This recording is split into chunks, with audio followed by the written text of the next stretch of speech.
Mensajes ocultos que tienen el poder de influir en nuestros pensamientos. El propósito del mensaje era generar miedo en las tropas iraquíes, y funcionó. Nuevas tecnologías que se conectan directamente al cerebro humano. La pregunta es, ¿se podría manipular a una persona para que hiciera algo que no quiere hacer? E instalaciones gubernamentales que algunos creen pueden controlar las mentes en todo el mundo. Que se accediera y estudiara cada cerebro del planeta es como la versión mejorada de 1984. Durante el siglo pasado, ha habido programas clandestinos implementados en todo el mundo con el fin de controlar la mente humana. Algunos creen que lo que inicialmente era usado por los militares en tiempos de guerra, ahora lo usan no solo el gobierno, sino corporaciones para controlarnos a través de nuestras computadoras, televisores y teléfonos, los cuales llevamos a donde vayamos. ¿Podría ser cierto? Las respuestas están listas para ser reveladas en el episodio que verán hoy.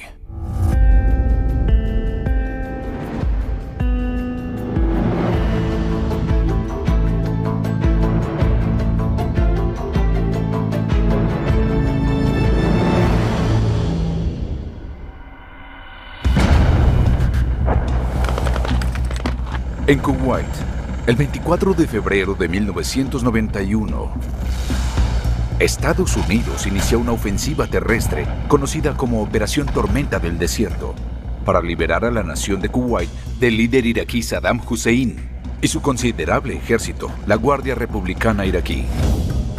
Hussein se había burlado de los líderes estadounidenses por meses, presumiendo que Estados Unidos no tenía la fuerza de voluntad para luchar en una guerra terrestre prolongada. Sin embargo, fueron los iraquíes quienes rápidamente perdieron su fuerza de voluntad para luchar. El conflicto duró solo 4 días y terminó con el rendimiento de más de 60,000 soldados iraquíes. Hubo ocasiones en las que cientos se rendían ante unos cuantos sujetos. Era como un acuerdo para que se rindieran. Las fuerzas iraquíes se rindieron en masa. ¿Acaso fue porque estaban conmocionadas y aterrorizadas debido a que destruían todo a su paso y los soldados huyeron para evitar que los mataran, o fue por una guerra psicológica? Antes de que las fuerzas terrestres estadounidenses dispararan, el cuarto grupo de operaciones psicológicas militares lanzó una gran campaña con el fin de manipular a los soldados iraquíes que ocupaban Kuwait para destruirlos emocionalmente. Usando el lema del grupo de operaciones psicológicas Verbum Vincet, cuya traducción sería «Conquistaremos el mundo». Esta táctica de comunicación del ejército estadounidense lanzó 30 millones de panfletos que contenían mensajes que incentivaban a las tropas iraquíes a dejar a Saddam Hussein y a desertar de sus bases. Asimismo, el grupo declaró a través de la radio y televisión que Hussein era un dictador despiadado, cuyos militares serían rápidamente aniquilados por Estados Unidos y sus aliados. El propósito del mensaje era sembrar miedo entre las tropas iraquíes. Y funcionó. ¡Qué estrategia tan exitosa desde el punto de vista militar! ¿Cómo pudo el cuarto ejército más grande del mundo rendirse de inmediato? El uso de tácticas militares de guerra psicológica convencional para desmoralizar a los soldados iraquíes está muy bien documentado. Sin embargo, existen informes de una tecnología secreta que se usó para influenciar las mentes de los iraquíes de forma inconsciente. Años después, la idea se originó en la Guerra del Golfo. Pensaron perfeccionarla al alterar la forma de pensar de una persona sin que se diera cuenta. Simplemente alterarla. Incluso querían enviar mensajes que los otros sujetos no escucharan. Por lo tanto, transmitieron una señal mediante la radio de la región. Se trataba de generar emoción usando una señal electromagnética a través de una señal de radio, generando un ambiente de terror para desmoralizar al adversario. Al parecer, la señal electromagnética contenía mensajes que, a pesar de ser muy sutiles para notarlo, infundieron gran desesperanza en las mentes de los soldados iraquíes. El concepto puede sonar como sacado de ciencia ficción, pero de hecho, los psicólogos tienen un nombre para este tipo de control mental llamado mensajes subliminales. Los mensajes subliminales son cualquier estímulo o mensaje que capta el cerebro sin que se esté consciente. Ocurre porque el mensaje es veloz. Un mensaje que sea más rápido de 50 milisegundos, aunque lo perciba el cerebro, no seremos conscientes de este.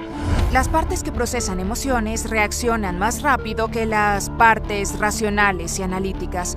Por lo tanto, así recibimos mensajes subliminales que nos hacen sentir algo determinado, aunque al analizar de forma lógica, no nos damos cuenta de cómo sucedió. Algunos expertos creen que los mensajes subliminales son una gran manera de influenciar la mente humana. Así que ellos afirman que esta técnica de control mental se ha usado para manipular a personas en todo el mundo durante décadas.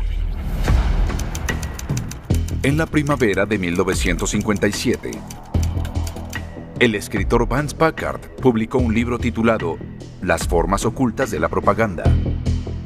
En este, Packard escribió sobre cómo las compañías usan técnicas de mensajes sutiles de publicidad con el fin de manipular a los clientes para que compren sus productos.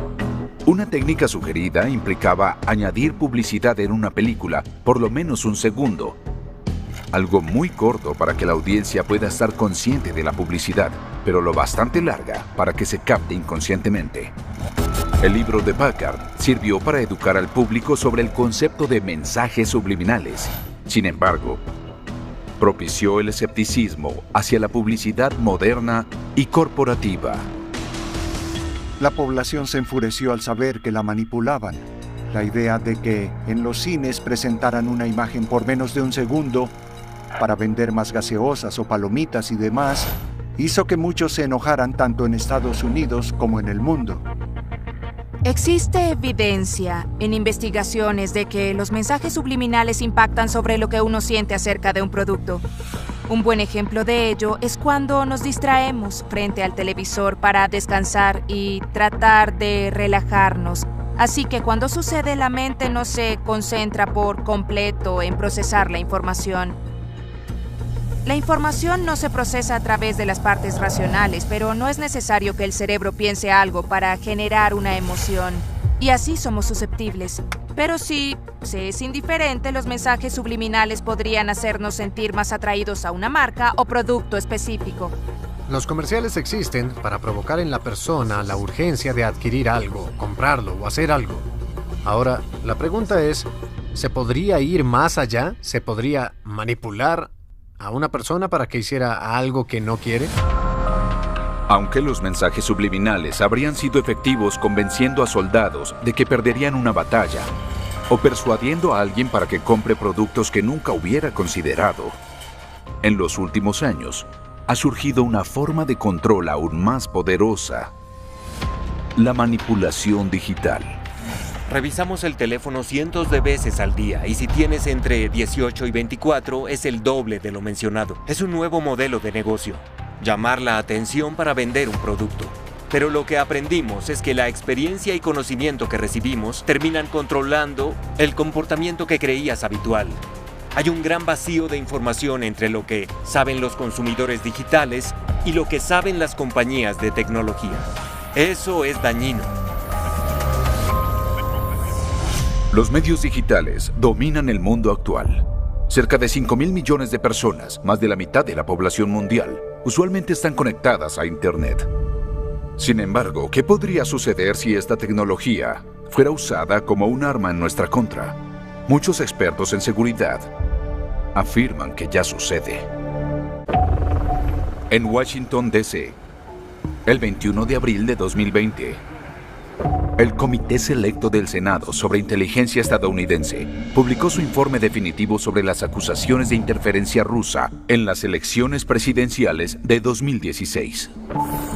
El informe presentó que a pesar de que no hubo evidencia de manipulación de los cómputos, encontraron pruebas de una campaña de desinformación rusa llevada a cabo para difundir historias falsas en redes sociales con el fin de influir en la opinión pública.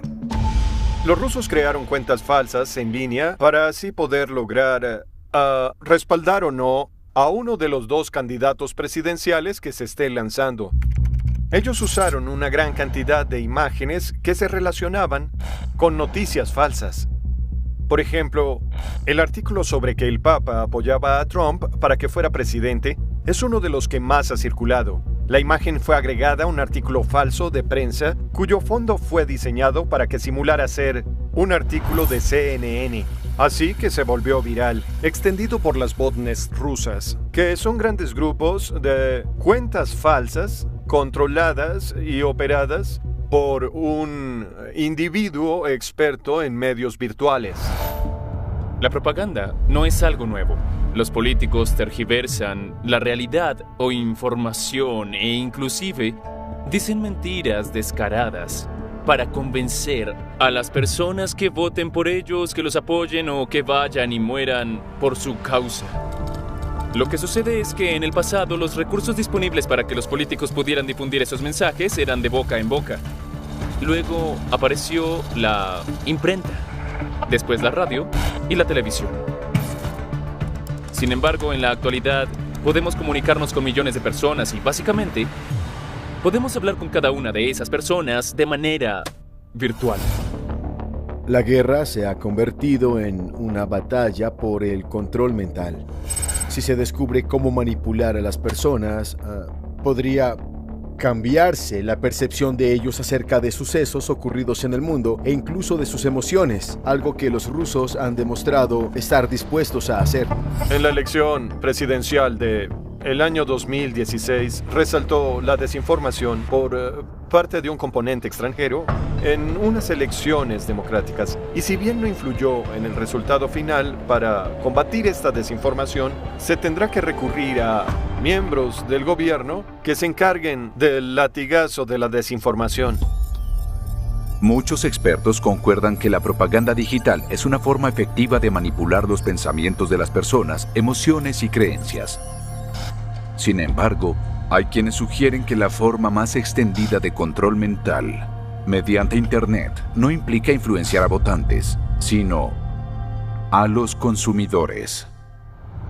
No me preocupan tanto los trolls rusos. Me preocupa más el hecho de que plataformas como Facebook y Google usen algoritmos para saber lo que les gusta y prefieren sus usuarios. Y uno podría aprovecharse de esta información para hacer que se compre algo. Los algoritmos de Internet se han vuelto más sofisticados en los últimos 10 años. Su objetivo es mantenerlos siempre conectados en la plataforma. Piensen en todo lo que compite, desde vallas publicitarias hasta todo lo que aparece en la pantalla. Diariamente compiten por llamar la atención, y si se sabe sobre alguien, se aseguran de que las imágenes o publicidad que llamen su atención se conviertan en algo más personalizado. Cada uno de nosotros dejamos gigabytes de datos cada día. Y esos algoritmos extraen información de estos datos que anteriormente estaban disponibles solo para las personas más cercanas.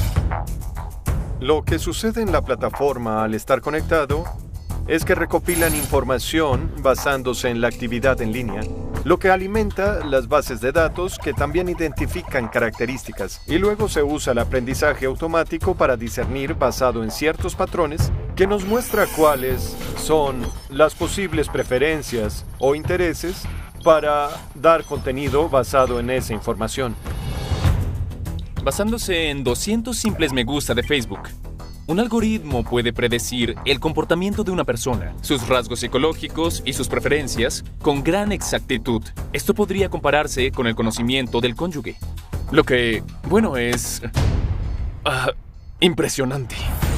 Esto se vuelve muy útil e interesante para los anunciantes, ya que no desean promocionarles a todos de la misma forma. Su intención es personalizar la publicidad para varios grupos específicos de su público objetivo, así que se vuelven más personalizados a medida que estos anunciantes reciben más información. No es tan simple como comprador y vendedor. Es como ir a un centro comercial y ver mientras que el centro comercial les cobra a las marcas para que obtengan datos acerca de nosotros. A todos nos persuaden de forma diferente, nos convencen para creer en cierta creencia o nos influencian para comprar un producto o servicio, y entonces cuanto más datos les demos a estas plataformas, más sofisticado se vuelve el modelo que se construye de nosotros, y mientras más específicos estos anunciantes sean en cuanto a estas técnicas, las usarán para persuadirnos. La idea de que compañías de tecnología usen algoritmos para influenciar el comportamiento de miles de millones de personas podría pensarse que es una exageración.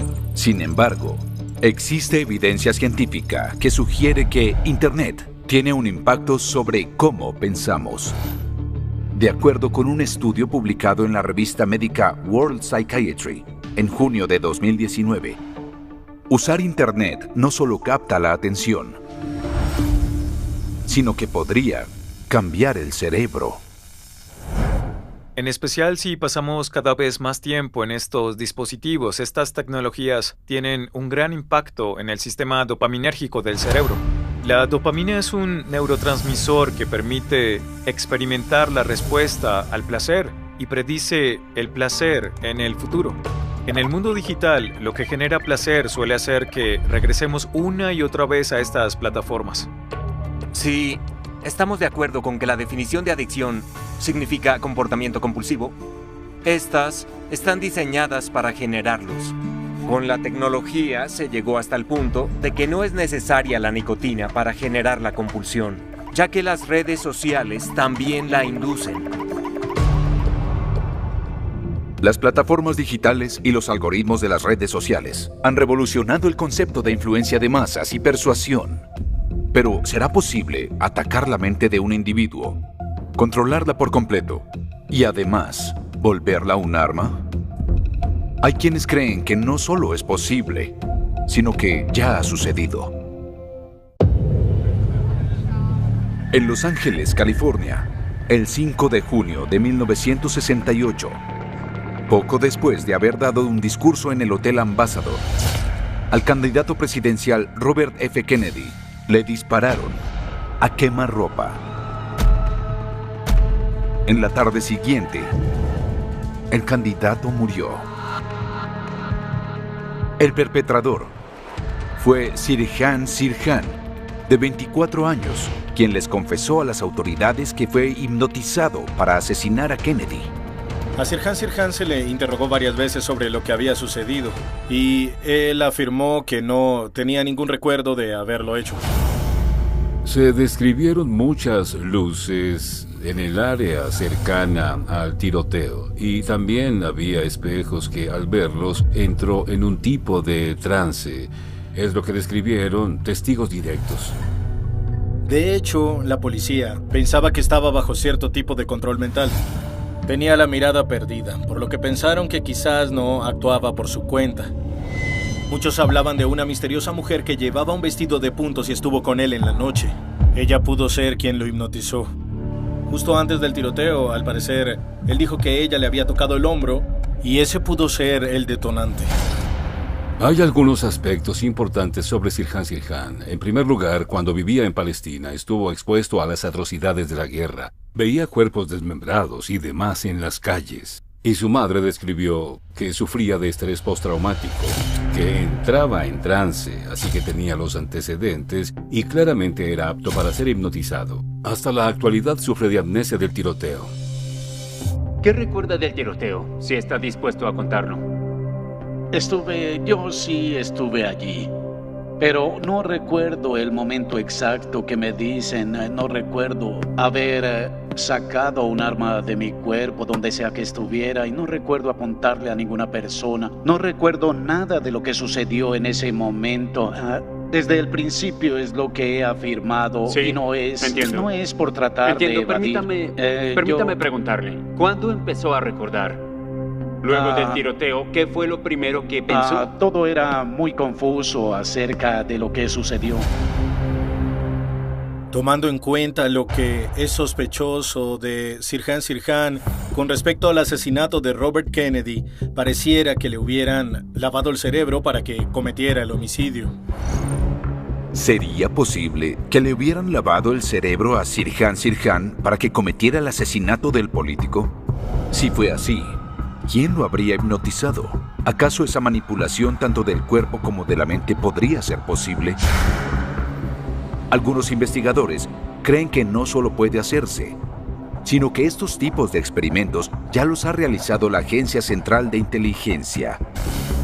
En 1977, una audiencia del Comité del Senado sobre Inteligencia reveló al público que a partir de 1953 la CIA llevó a cabo un programa que usaba técnicas de control mental, llamado el Proyecto MK Ultra.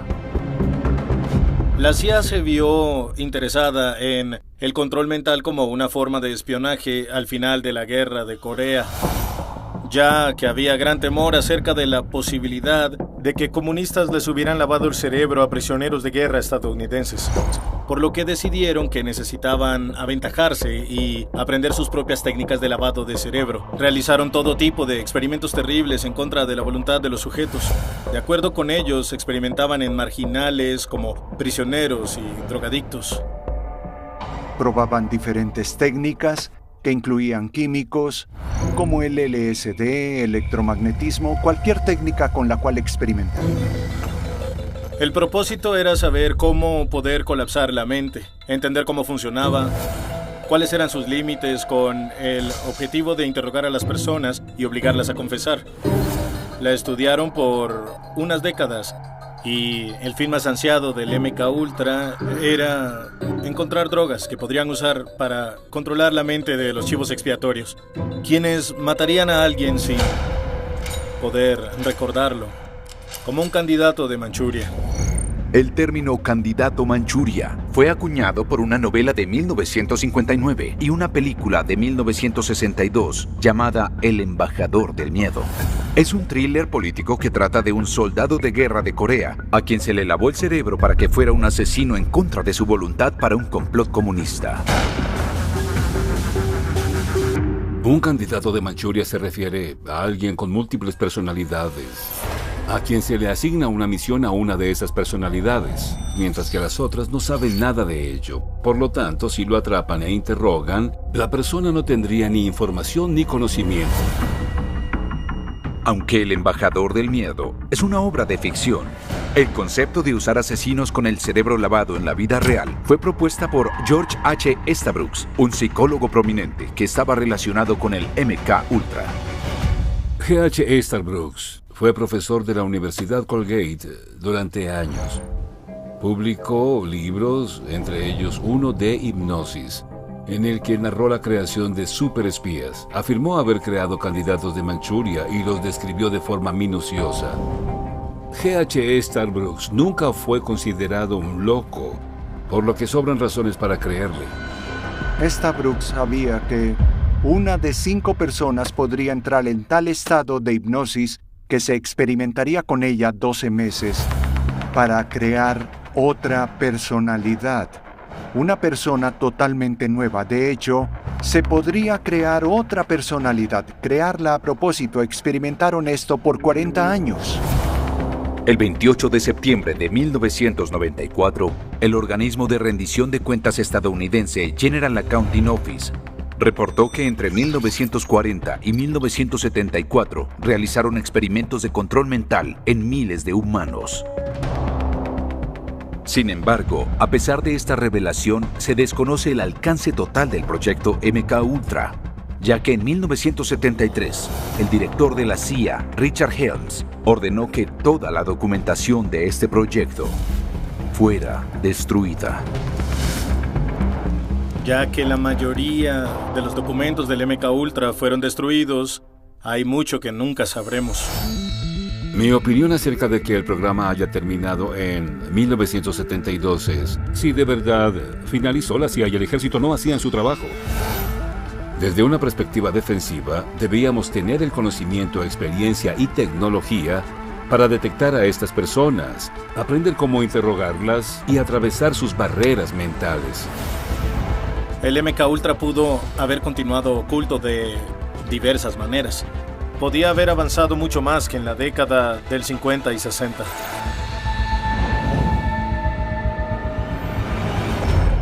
¿De verdad se perdieron los secretos de los experimentos del MK Ultra? ¿O algunas de estas tácticas se perfeccionan incluso en la actualidad? Hay algunos que insisten que la investigación continúa y que la próxima batalla para dominar el control mental se está desarrollando como una guerra sin cuartel.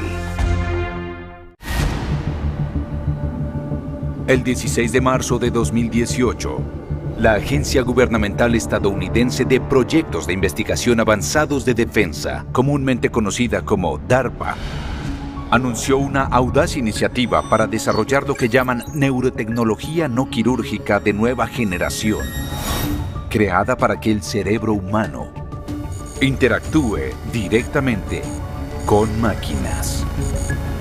Sabemos que DARPA está explorando interfaces entre humanos y máquinas que implican conexiones directas entre el cerebro y dispositivos fuera de este. Se ha hecho desde el principio en que DARPA anunció esta misión tecnológica y continua hasta el presente.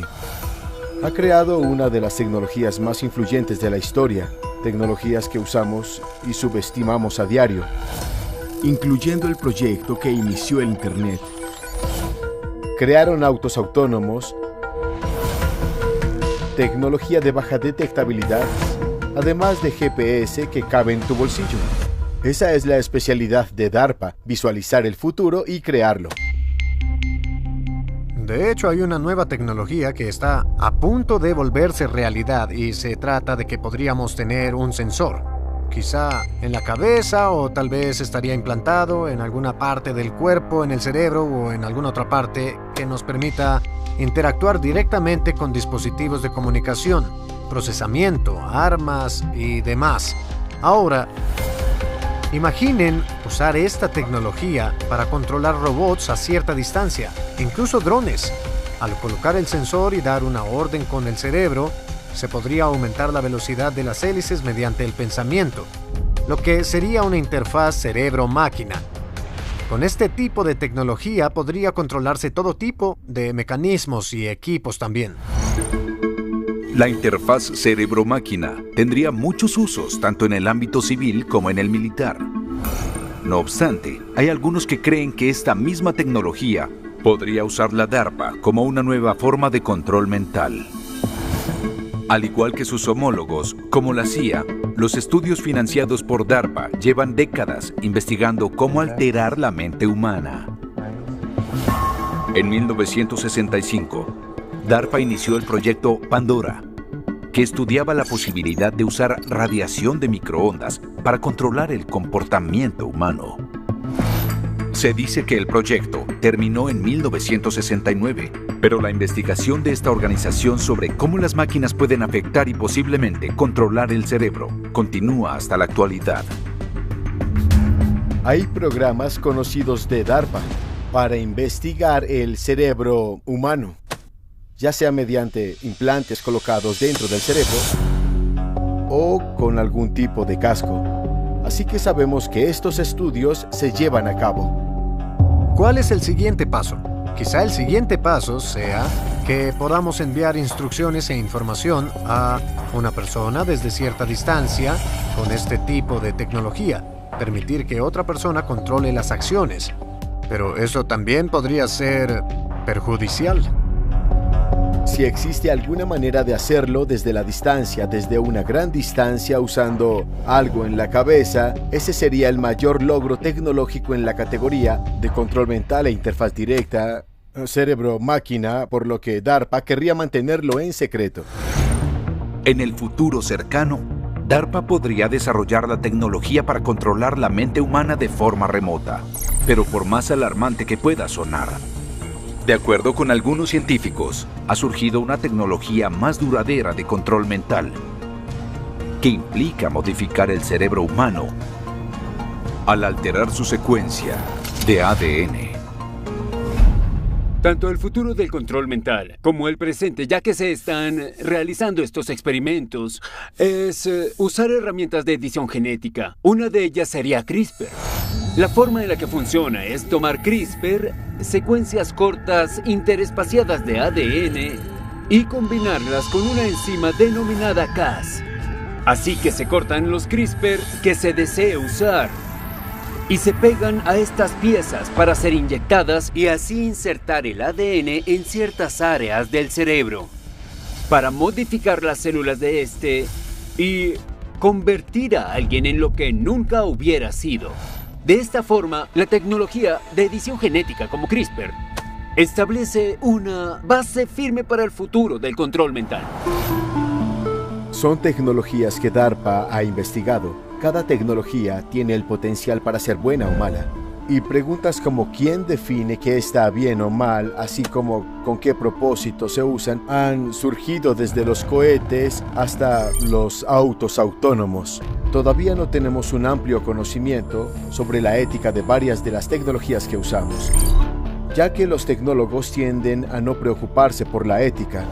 Pareciera que esa fuera la especialidad de otras personas, por ejemplo, legisladores, académicos, entre otros. Debe existir un trabajo en conjunto entre quienes crean las tecnologías y quienes estudian la ética de estas. DARPA afirma que sus neuroterapias mejoradas van más allá de usos militares y son beneficiosas en otros campos como la psicología y medicina. Pero, ¿y qué hay de otros programas de investigación clandestinos realizados en otros países? Hay quienes creen que los enemigos extranjeros de Estados Unidos están a punto de usar armas que se centren e incluso afecten el cerebro humano.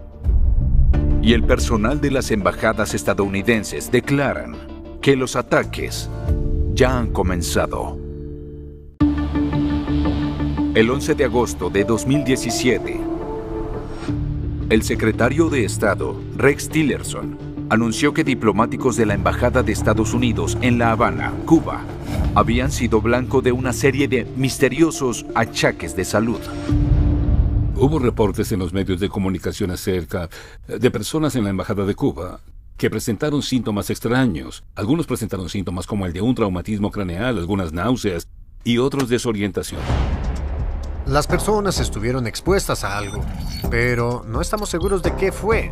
Sin embargo, tuvieron síntomas graves por eso. Entonces, pareciera que algo apuntó directo a su cerebro para afectarlo de la manera en que fuera posible. Las agencias de inteligencia estadounidense encontraron evidencia médica que afirma que los diplomáticos sufrieron un leve trauma craneal, pero no pudieron corroborar qué causó el trauma. Ciertos rumores empezaron a circular sobre que fueron atacados por armas invisibles, específicamente diseñadas para afectar el cerebro. Al analizar los datos, pareciera que, de alguna manera, este fenómeno se hubiera centrado o afectado solo el cerebro, y es por esta simple razón que dudo que se tratara de un fenómeno natural, porque al parecer se centró solo en los funcionarios de la embajada americana. En Cuba, los diplomáticos afirmaron que habían sido atacados mediante un tipo de arma sónica. Este tipo de arma produce un sonido de alta frecuencia que debilita y posiblemente puede llegar a afectar la salud e incluye confusión, somnolencia, cansancio o letargo en individuos expuestos a este tipo de armas. Las armas sónicas son muy conocidas. Varios gobiernos las usan en el mundo. Lo que se analiza es una nueva forma de arma sónica que no tenga impactos instantáneos, sino que sean unos impactos mucho más perjudiciales a un largo plazo.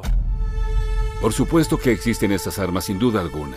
Y si fueron usadas, no lo hicimos nosotros, por lo que es un ataque.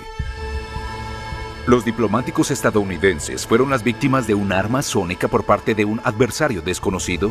Es una posibilidad inquietante. Pero más alarmante es que podría no haber sido el único suceso. El 23 de mayo de 2018, el secretario de Estados Unidos, Mike Pompeo, testificó ante un comité del Congreso que un funcionario estadounidense que trabajaba en el consulado, ubicado en Guangzhou, China, sufrió un traumatismo craneal. El secretario Pompeo le dijo al comité que los síntomas fueron iguales a los experimentados por los diplomáticos en Cuba. Ha pasado en Cuba y también en China.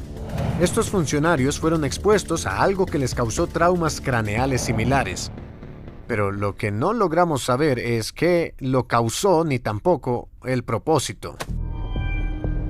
La pregunta es, ¿alguien tendrá alguna especie de arma o sistema de transmisión que cause este tipo de traumatismos?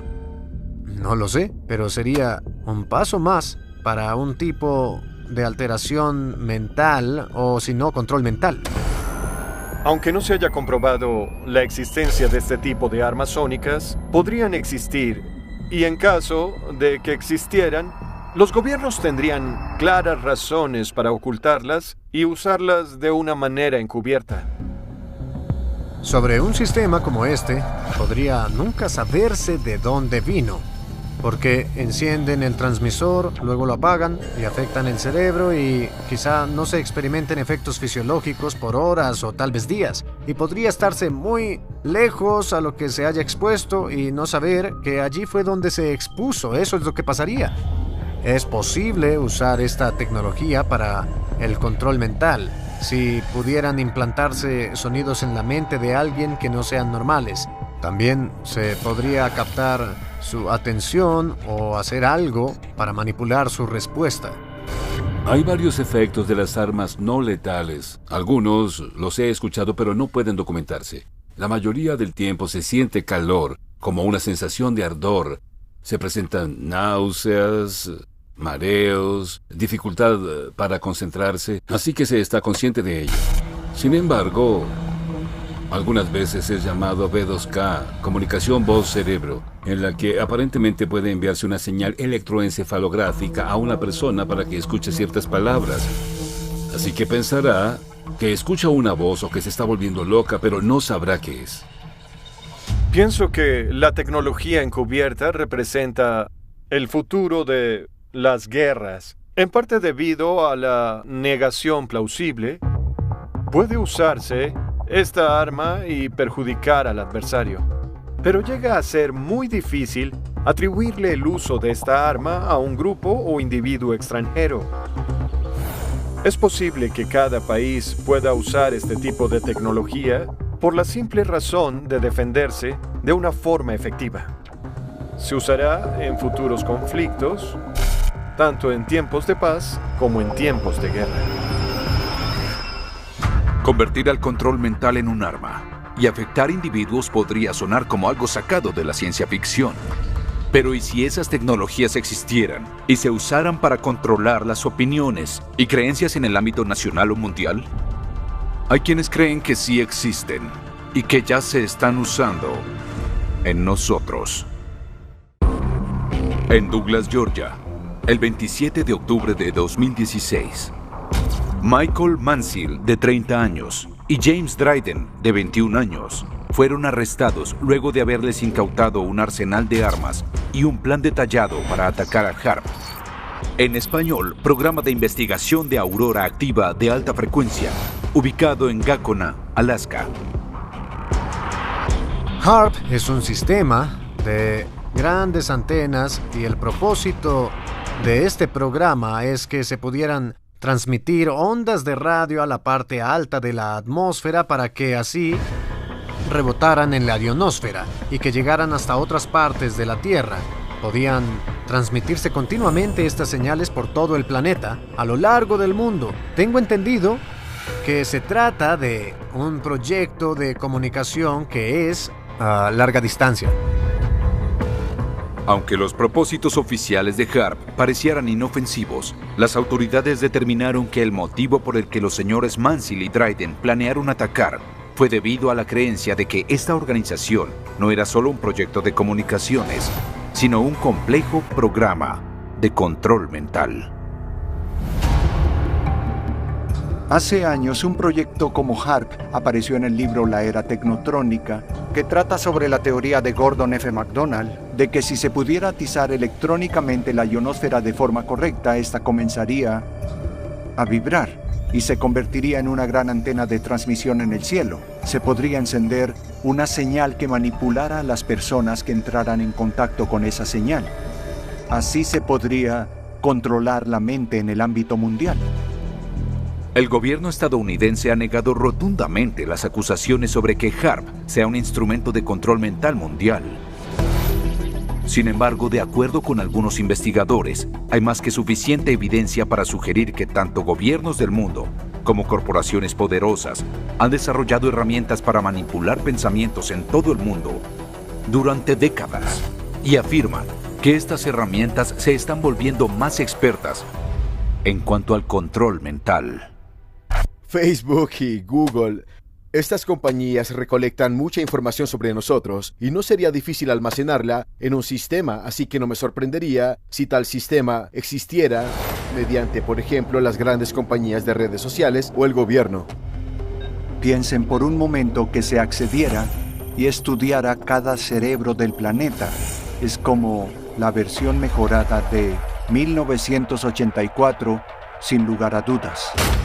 Justo ahora no poseemos nuestra información. La ignorancia por parte del público sobre aquello que dan es nociva. Este problema se soluciona con sociedades mejor informadas y mucho mejor educadas. Con sociedades que puedan comunicarse de forma libre. Más libertad de expresión, no menos. Al pensar en el control mental, la mejor lección es tomar control de uno mismo, de lo que uno piensa y todo lo que cree. La tecnología y la neurociencia revelan que la capacidad para influenciar lo que piensan o sienten las personas se está volviendo más efectiva. Pero ¿los propósitos ocultos de los creadores de los avances beneficiarían a las masas o las controlarían? Todas estas respuestas hasta hoy siguen siendo un secreto.